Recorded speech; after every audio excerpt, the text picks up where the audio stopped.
the owner. So we're going to use a little case study that I've been managing recently.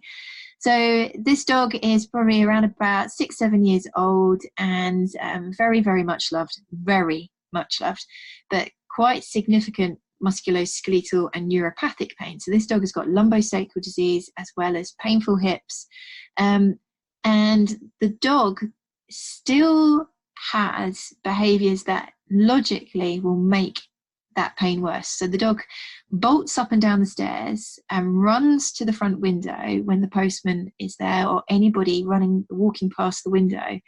That dog bolts out of nowhere and is bouncing up and down on those back legs, up at the window, up at the window, up at the window. And I know, because I can hardly touch this dog's back end without them absolutely melting in panic. And we know from imaging that there is disease there, but the dog will continue to do these behaviours to the point that we're now struggling to control it medically. What's that about? So it's a really good example. We see so many of these dogs will really, really charge at windows and doors to really, really bark and say, get out of here.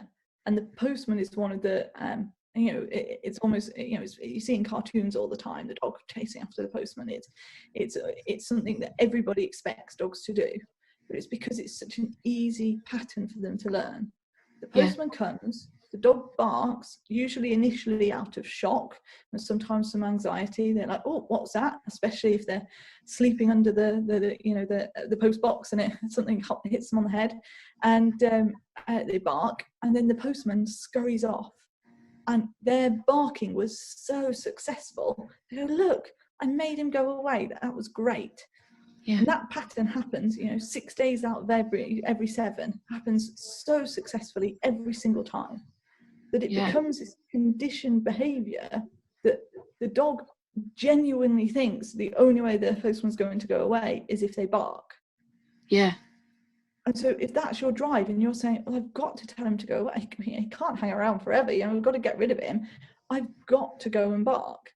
And do they get then like a positive surge of success, which is quite a powerful, almost addictive feeling? Who was I talking to? It was somebody the other day that said, oh no, I heard it on the news. It was a footballer who said, I can't tell you the buzz I get from scoring a goal, and that buzz will stay with me for at least another 2-3 minutes as the game continues. That feeling is just fantastic, and that's why I play football. And I was like, whoa, so real to what we deal with.